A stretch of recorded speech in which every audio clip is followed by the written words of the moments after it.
علم رمل ایک قدیم علم ہے جس کو نقاط اور لکیروں کا سائنسی علم بھی کہہ سکتے ہیں۔ میرا نام ہے ذیشان حیدر اور آپ دیکھ رہے ہیں RJ Zeeshan Haider YouTube channel. آج ہم بات کر رہے ہیں علم رمل کے بارے میں، جس کو علم الرمل بھی کہا جاتا ہے۔ ماہرین علم رمل نے رمل کی تعریف کتب میں کچھ اس طرح بیان کی ہے کہ علم الرمل ایک مقدس علم ہے جو کہ ہمارے انبیاء علیہ السلام پر نازل ہوا۔ کتب میں اس کا اختلاف ہے کہ یہ علم کس نبی پر نازل ہوا۔ بعض ماہرین کہتے ہیں یہ علم ابتدا میں حضرت آدم علیہ السلام پر نازل ہوا اور حضرت جبرائیل علیہ السلام نے حضرت آدم علیہ السلام کو یہ علم تعلیم فرمایا۔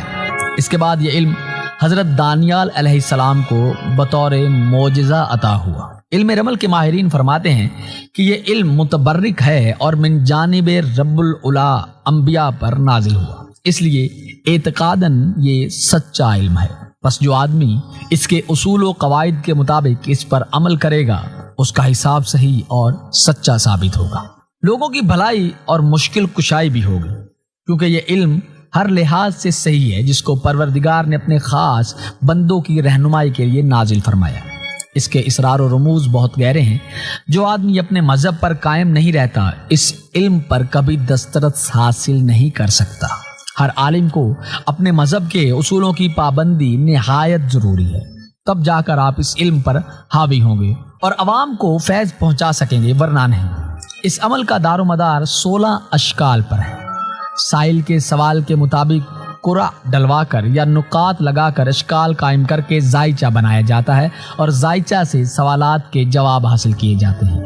ماہرین علم رمل کے نزدیک اس زائچہ سے تمام سوالات کے جوابات اخذ کیے جا سکتے ہیں، چاہے ان مسائل کا تعلق عالم علوی سے ہو یا عالم سفلی سے۔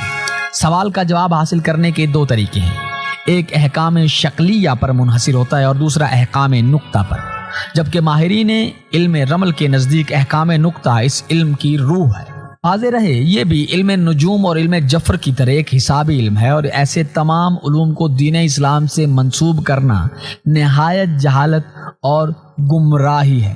ان تمام علوم کو سائنس کی حیثیت سے سیکھنا چاہیے، جیسے ہم سائنس میں اور علم حاصل کرتے ہیں، جیسے کیمسٹری، فزکس اور بایولوجی ہے۔ ایسے تمام علوم اشارے ہیں اور اندازے ہیں، جیسے خواب میں اشارے موصول ہوتے ہیں اور ہم ان کی تعبیرات کو سامنے رکھ کر تدبیر کرتے ہیں، اسی طرح ان تمام علوم میں بھی اشارے اور اندازے کے مطابق جواب کو صحیح سمجھا جاتا ہے۔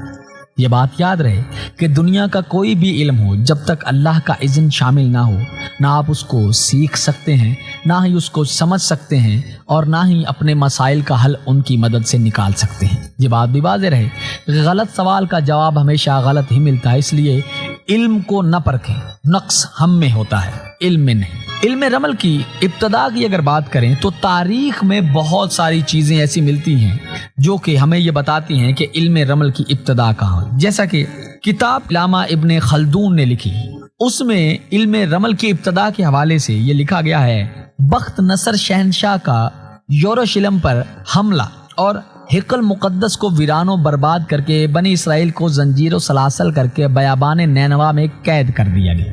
اس وقت بنی اسرائیل کے قیدیوں کی تعداد 96,000 تھی اور وہ گروہ در گروہ طول و عرض بیابان میں مختلف مقامات پر قطار در قطار کھلے آسمان کے تلے ریگزار پر بیٹھے قید و بند کی سختیاں جھیل رہے تھے۔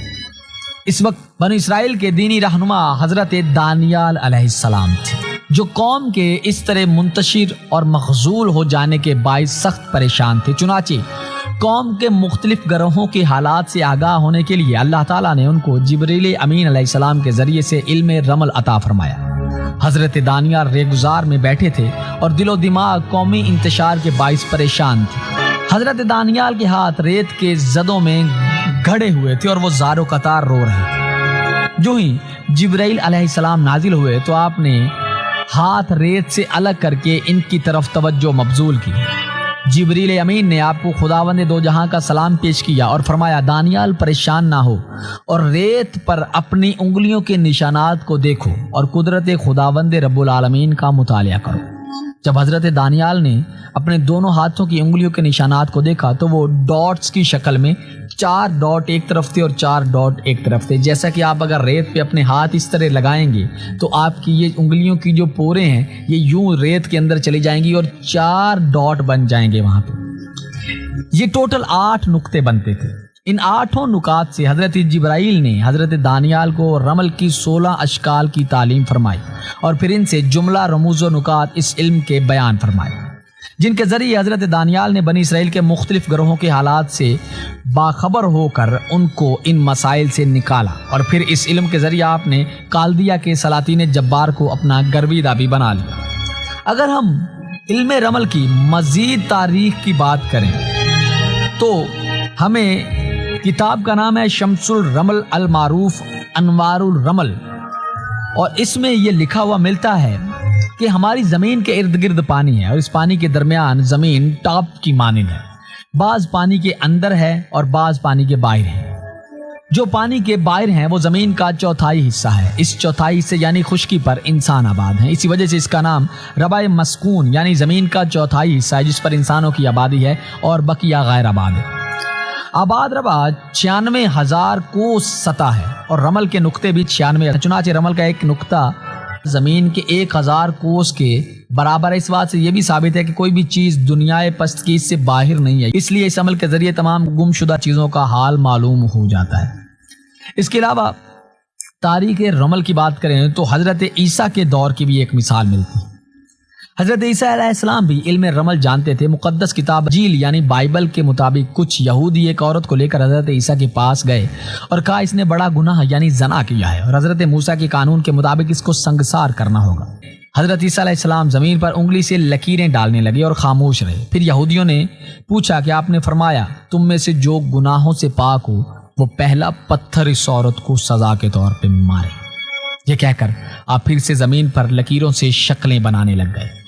یہودی یہ سن کر ایک ایک کر کے غائب ہونے لگ گئے. حضرت عیسیٰ علیہ السلام بعد میں اٹھے اور دیکھا کہ وہاں پہ وہ عورت اکیلی کھڑی تھی. آپ نے پوچھا کہ وہ سب کہاں گئے تو اس عورت نے کہا کہ وہ سب آہستہ آہستہ یہاں سے چلے گئے اور کسی نے مجھے کچھ نہیں کہا. حضرت عیسیٰ علیہ السلام نے فرمایا کہ میں بھی تمہیں کچھ نہیں کہوں گا، جاؤ اور اب دوبارہ گناہ نہ کرنا.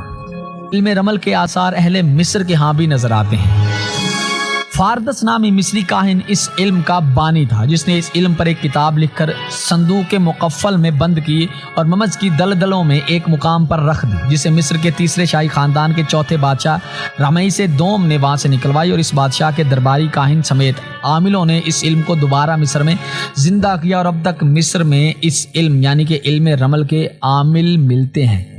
علم رمل پر ایک بڑی مشہور کتاب علم رمل کے نام سے لکھی گئی جو علامہ ابو البیان آزاد نے دہلی سے شائع کروائی تھی. علم رمل کی تاریخ اس کی حقانیت کا فیصلہ ہم آپ پہ چھوڑتے ہیں، کیونکہ دنیا میں جتنے بھی علم ہیں سب سے بڑا علم خدا کے پاس ہے، کیونکہ غیب کا علم فقط خدا کی ذات جانتی ہے. اور اگر ہم ان کو سائنسی علوم کے حساب سے جس طرح ہم دنیا کے اور علم سیکھتے ہیں اس طرح سیکھیں تو یہ ہمارے نالج کے لیے ایک بہترین چیز ہے. باقی اس کی حقانیت کا فیصلہ ہم میں سے کوئی بھی نہیں کر سکتا. نیکسٹ کسی بھی ویڈیو میں ہم علم رمل کے حقائق، اس کے ذائچہ بنانے کے طریقہ کار، کس طرح لوگ اس علم کے ذریعے اپنے مسائل کا حل نکالتے ہیں وہ بھی آپ کے ساتھ شیئر کریں گے. اگر آپ کو آج کی یہ تحریر اچھی لگی ہو تو کامنٹ میں اپنا فیڈ بیک ضرور لکھیے اور من کرے تو میرا چینل بھی ضرور سبسکرائب